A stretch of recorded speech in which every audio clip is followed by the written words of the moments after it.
الوجیزہ میں ایک سوال ہے اور یہ آپ فوائد مکیہ میں پڑھ بھی چکے ہیں۔ کم قسم لهذه الصفات اللازمة المذکورة من حیث القوة والضعف، صفحہ 25 ہے۔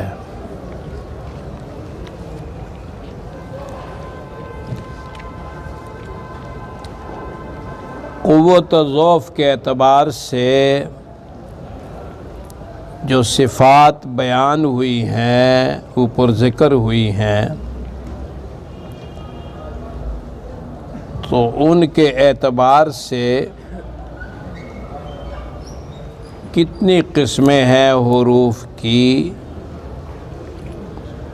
قوت اور ضعف کے اعتبار سے ان صفات کی، یعنی 29 حروف میں جو یہ صفات بیان ہو گئیں لازمہ، تو اب ان حروف کو ہم قوت و ضعف کے اعتبار سے تقسیم کریں گے تو ان کی کل کتنی قسمیں بنیں گی؟ تو اس کا جواب یہ ہے کہ قسمان قویۃ و ضعیفۃ، قوی اور ضعیف، ان صفات کے اعتبار سے قوی حروف، ضعیف حروف۔ فالقویۃ 11، 11 صفات جو ہیں وہ تو قویہ ہیں۔ وہی الجہر والشدہ والاستعلاء والاطباق والاسمات والصفیر والقلقلہ والانحراف والتکریر والتفشی والاستطالۃ۔ غیر متضادہ تقریباً ساری ہیں، اور متضادہ میں جہر، شدت، استعلاء، اطباق اور اسمات یہ قویہ ہیں۔ اب اصول یہ ہے کہ جس حرف میں قوت کی صفات زیادہ ہوں گی تو وہ سب سے زیادہ قوی ہوگا، جس میں قوت اور ضعف کی برابر ہوں گی تو اس کو پھر متوسطہ کہیں گے۔ تو اس اعتبار سے یہ کل 5 قسمیں بنتی ہیں، تو ان کو بیان کرتے ہیں۔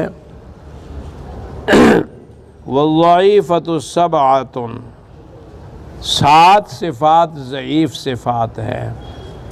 وہی الہمس والرخاوہ والاستفال والانفتاح والاذلاق واللین والتوسط۔ توسط جو ہے صفت بین الشدت والرخاوہ۔ وعد صاحب نہایت القول المفید من الضعیفہ۔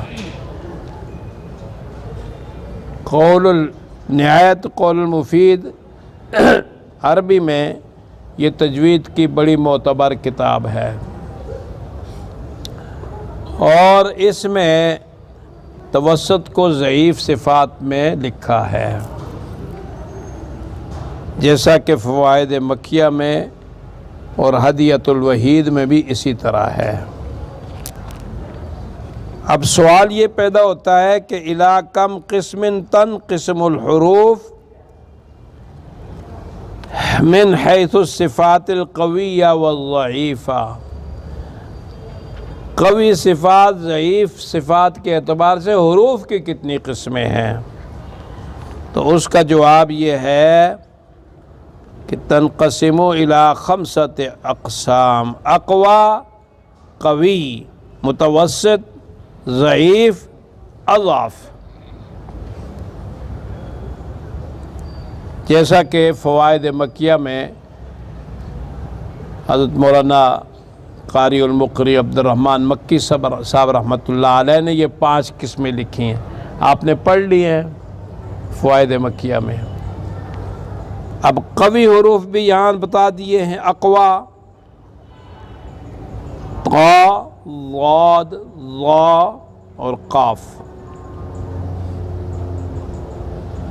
قوی جو ہیں جیم دال صاد غین را با. متوسط کا حروف 8 ہیں، حمزہ زا الف تا خا ذال عین کاف. اور ضعیف یہ 5 ہیں، سین شین لام واو یا. اور سب سے زیادہ ضعیف اضعف الحروف، اضعف، جن میں سب ضعف کی صفات ہیں، ضعیفہ صفات ہیں، تو وہ ہے ثا حا نون میم فا اور ہا. ہا پھر سب سے زیادہ ضعیف ہے.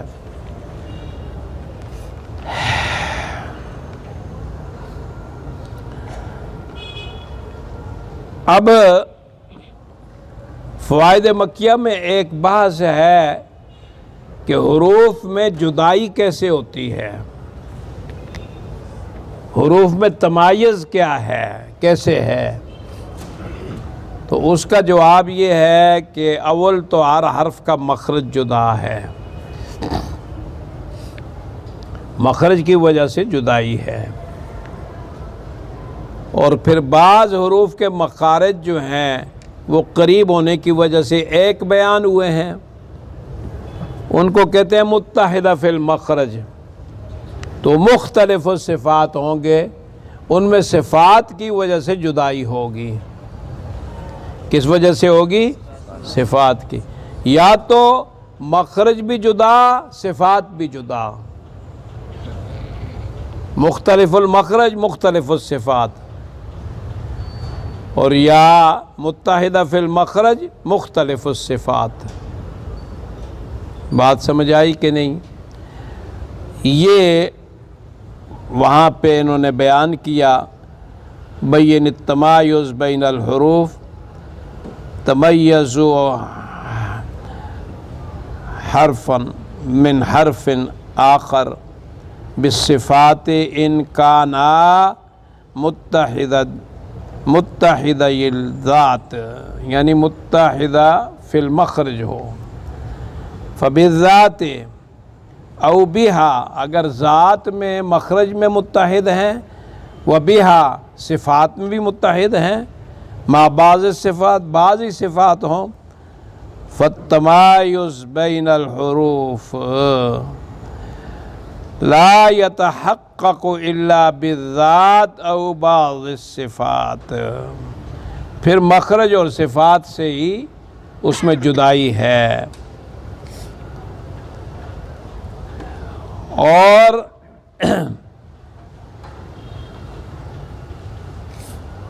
صفات لازمہ جو ہے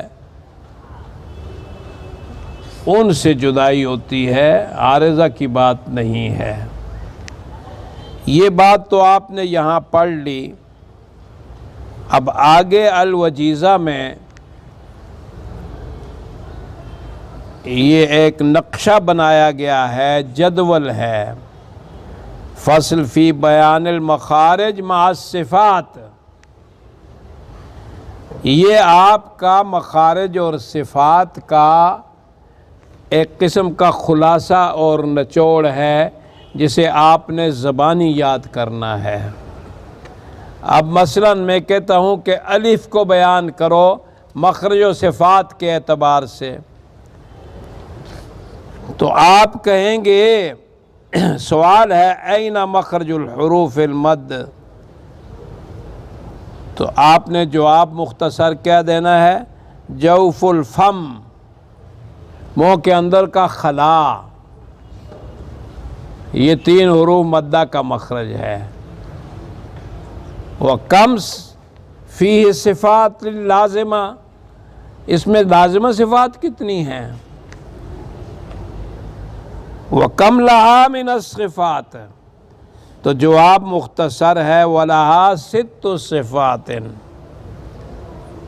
آسان ہے نا، یعنی انتہائی مختصر.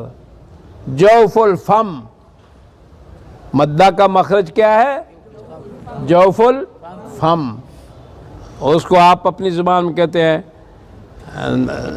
خلے خلا، منہ کے اندر کا خالی حصہ، ٹھیک ہے کہ نہیں، جوف دہن، جوف دہن۔ اور صفات کون سی ہیں؟ تو الف میں بتا دیا کہ آپ نے دیکھیں کسی مجموعہ میں الف نہیں ہے، تو آپ متضادہ صفات میں جن کے مجموعہ جات ہیں ان کی جو ضد ہے اس میں آپ الف کو تلاش کریں گے، ٹھیک ہے کہ نہیں۔ اور جو غیر متضادہ ہے تو ان میں تو حروف مدہ میں الف موجود ہے، تو اس میں مدیت کی صفت ہے، اور جہر ہے، پھر رخاوت ہے، استفعال ہے، انفتاح ہے، اور اسمات ہے، اور اس کے ساتھ ہی آگے جو ہے آپ اس میں کہہ سکتے ہیں اس میں صفت مد ہے، صفت مد ہے۔ تو اسی طریقے سے باقی حروف بھی ہیں، ایک ایک حرف جو ہے اس کو بیان کیا گیا ہے۔ تو یہ نقشہ الف سے لے کر یا تک کے تمام حروف کا ہے۔ اس کتاب میں مخارج مختصر یاد کرنا، زبانی یاد کرنا، مثلا سوال یہ ہے کہ این مخرج الضاد وکم لہا من الصفات،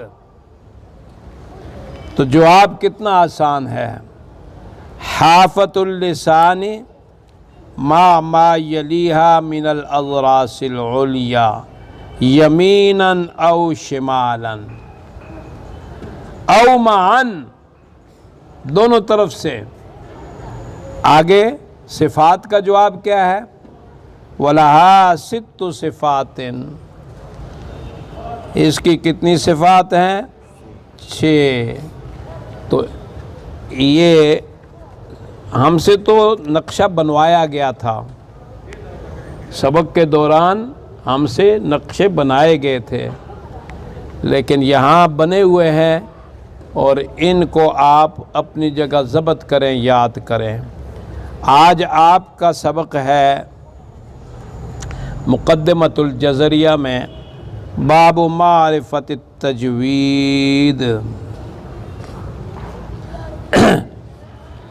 تجوید کی تعریف کیا ہے، تجوید کی پہچان کیا ہے، تجوید کسے کہتے ہیں؟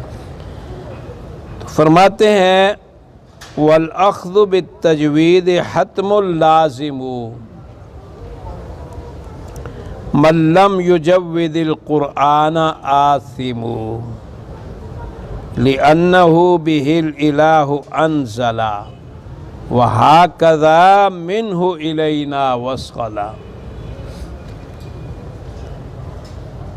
اخذ کے معنی ہے حصول، حاصل کرنا، اخذ القاری، قاری کا تجوید حاصل کرنا، پکڑنا۔ ویسے تو اخذ کے معنی پکڑنا ہے نا، اخذ، لیکن کہتے ہیں اس نے فلاں سے یہ چیز اخذ کی ہے، اس سے حاصل کی ہے۔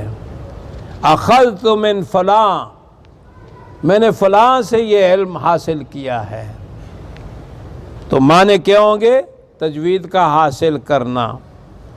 حتم کے معنی ضروری، لازم کے معنی بھی ضروری، تاکید ہو گئی، بہت ضروری ہے، بہت ہی لازمی ہے۔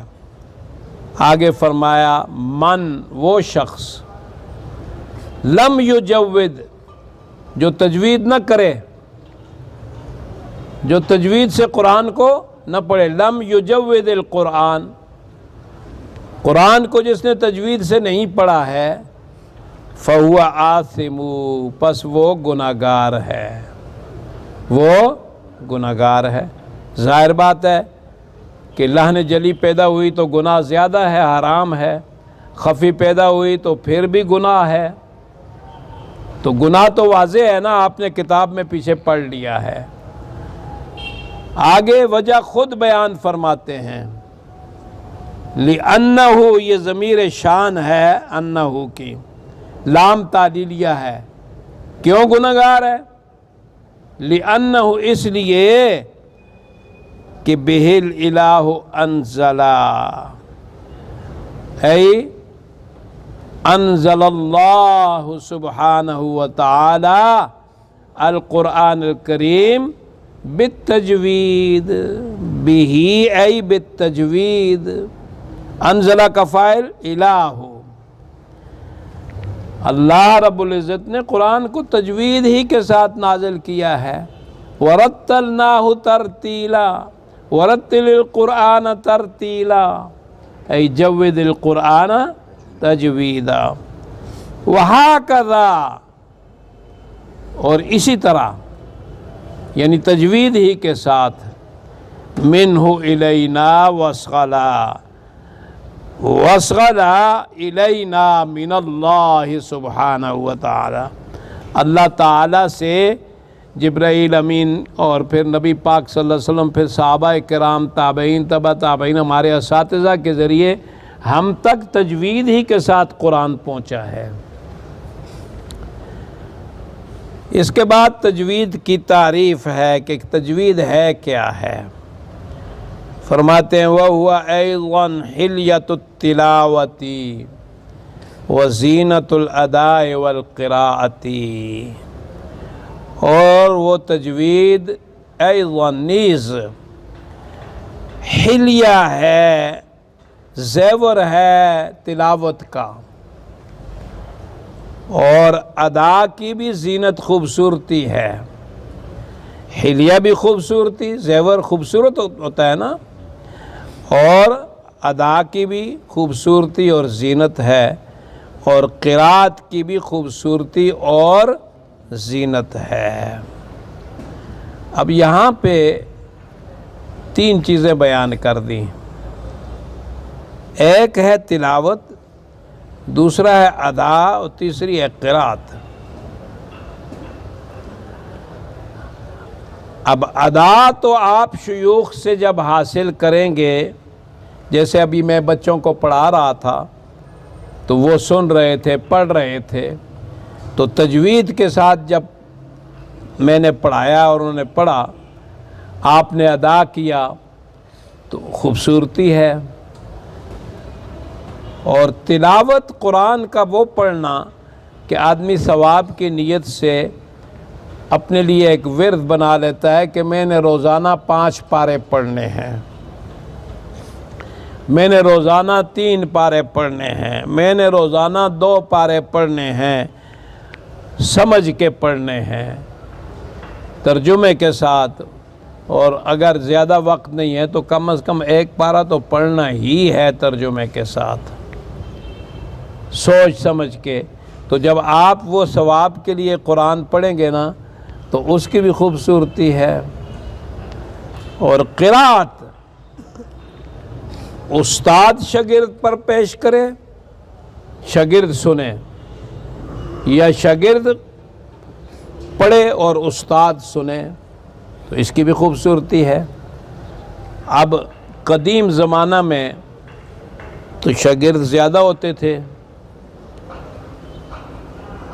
قدیم زمانہ میں شاگرد زیادہ ہوتے تھے، شیخ ایک ہوتا تھا۔ امام کسائی رحمۃ اللہ علیہ ممبر پہ بیٹھتے تھے، وہ دور تک شاگرد ہوتے تھے، وہ قرآن پڑھتے تھے اور شاگرد غور سے سنتے تھے اور آگے نقل کرتے تھے۔ امام نافع رحمۃ اللہ علیہ 5 آیتیں شاگرد سے سنتے تھے۔ تو امام ورش دور سے مصر سے آئے تھے، تو ان کے لیے باقی ساتھیوں نے کچھ تھوڑا سا ایثار کیا تو ان سے کچھ زیادہ سننے لگے۔ اب آپ دیکھیں ان لوگوں نے کتنی محنتیں کی، 5 آیتیں روزانہ، کتنا وقت لگتا ہے، سمجھ آئی کہ نہیں؟ تو بعد میں جب استعداد کم ہو گئی تو پھر ایسا ہوا کہ استاد بھی پڑھتے تھے، وہ شاگرد سناتے تھے، پہلے استاد سناتے تھے، پھر شاگردوں نے سنانا شروع کیا، پھر اس کے بعد استاد شاگرد کو اور شاگرد استاد کو سناتا تھا۔ آج استعدادیں کم ہو گئی ہیں تو استاد پڑھ کے شاگرد کو سناتا ہے اور پھر شاگرد سے سنتا ہے کہ وہ غلطی کہیں کرے تو اس کی غلطی نکال دی جائے۔ نبی علیہ الصلوۃ والسلام سے جن لوگوں نے قرآن مجید لکھا تو اس کا بھی یہی طریقہ تھا کہ نبی علیہ السلام پڑھتے تھے، املا کر فرماتے تھے اور وہ آگے لکھتے تھے صحابہ، پھر لکھنے کے بعد پڑھ کے بھی سناتے تھے۔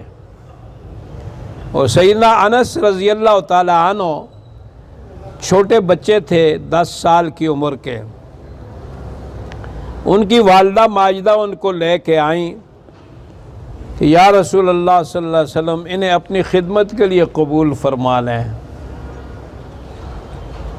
نبی علیہ السلام نے فرمایا ٹھیک ہے، اور پھر فخر سے کہنے لگیں کہ یا رسول اللہ صلی اللہ علیہ وسلم انس کو لکھنا پڑھنا بھی آتا ہے۔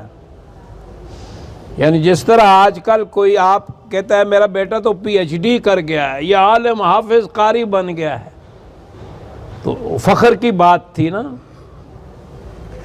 اور پھر سیدنا انس رضی اللہ تعالی عنہ چھوٹے تھے، فرماتے ہیں مجھے کبھی نبی علیہ السلام نے ڈانٹ نہیں پلائی۔ ہم تو آپ کو ڈانٹ بھی دیتے ہیں نا، ہم تو بڑوں کو بھی ڈانٹ دیتے ہیں، سمجھ آئی؟ ڈانٹ کیا کہ قاریوں نے ہڈیاں توڑی ہیں شاگردوں کی۔ اللہ غریق رحمت فرمائے قاری طاہر رحیمی صاحب، بہت بڑے قاری، بہت بڑے شیخ، جنت البقیع میں مدفون ہے۔ حضرت مفتی صاحب رحمۃ اللہ علیہ، مفتی محمود صاحب رحمۃ اللہ علیہ فرمایا کرتے تھے کہ قاری طاہر کے پاس شروع سال میں تو 20 25 30 طالب علم ہوتے ہیں اور آخر سال میں 3 4 ہی رہ جاتے ہیں۔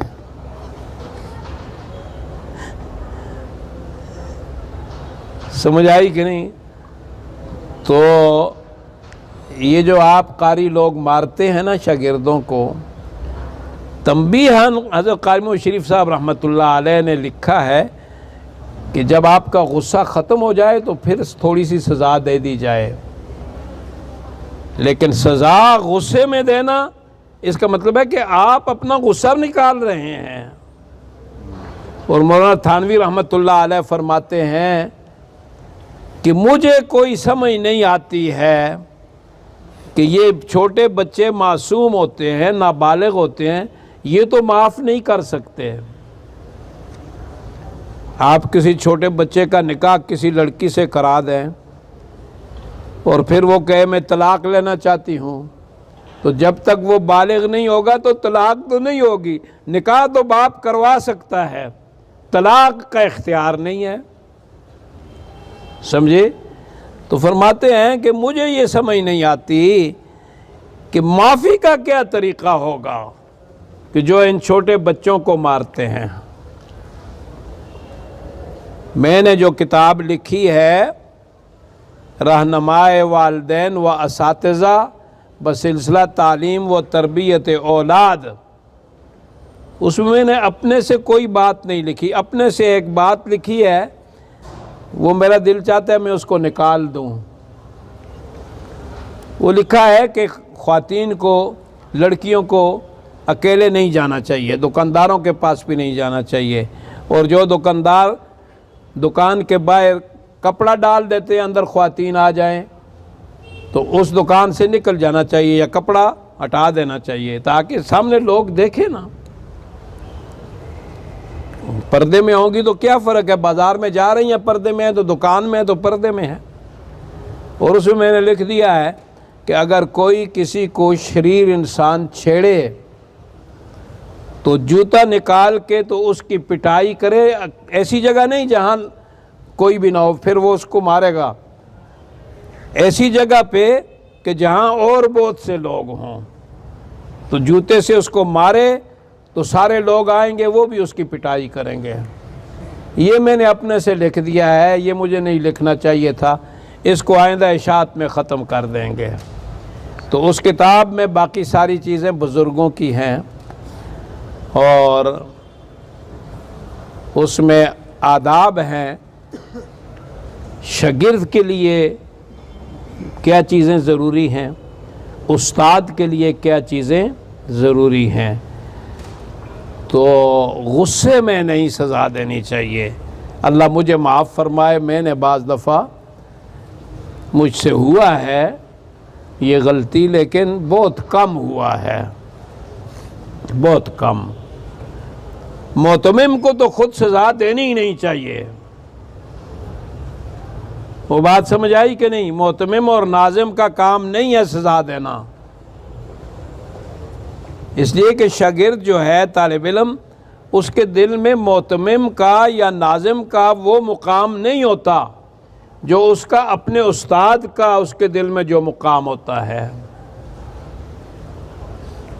تو استاد اگر اس کو سزا دے بھی دے گا تو شاگرد برداشت کرے گا، اور بعض جگہوں میں ناظم کو مؤتمم کو نقصان پہنچا ہے، اور بعض دفعہ ایسا بھی ہوا ہے کہ آپ کا تو شاگرد نہیں ہے، کسی دوسرے استاد کا شاگرد ہے، اور آپ نے اس کو سزا دے دی ہے، اس کا بھی نقصان ہوا ہے، وہ میں بیان نہیں کرتا ہوں، اس کا بھی نقصان ہوا ہے۔ اگر کسی طالب علم کی شکایت ہے تو اس کے استاد سے ذکر کریں، اور اس کا استاد بھی پھر اس کو سمجھائے، اگر دوبارہ شکایت آئے پھر سمجھائے، تیسری دفعہ شکایت آئے تو اس کے والد کو بلائے۔ بات سمجھ آئی کہ نہیں؟ اور یہ غصہ نکالنا یہ ٹھیک نہیں ہے۔ تو بہرحال یہ میں قرات پر بات کر رہا تھا کہ آج تنزل کا زمانہ ہے، تو میں آپ حضرات کو، پڑھانے والوں کو کہتا ہوں کہ سیکھنے کا یہ طریقہ نہیں ہے۔ میری تو مجبوری تھی، 400-500 طالب علموں کو میں مشق کرا دیتا تھا، حدر اکٹھی پڑھا دیتا تھا، لیکن ساتھ استاد تھے، ہر استاد ان سے سن رہا ہے۔ یہاں تو نظام ہے کہ ہر استاد سن رہا ہے، اور آگے جا کر انہوں نے وہی کام شروع کر دیا تاکہ تکلیف کرنی نہ پڑے۔ اب استاد نے ایک دفعہ آیت پڑھ دی، اب سارے طالب علم نے پڑھ لی، 5 منٹ میں سب کی مشق ہو گئی۔ اور بھائی میں 60 آدمی کو مشق کراتا تھا، اکیلے جدا جدا، اور 60 سے میں حدر سنتا تھا روزانہ ایک پاؤ۔ وہ بات سمجھ آئی؟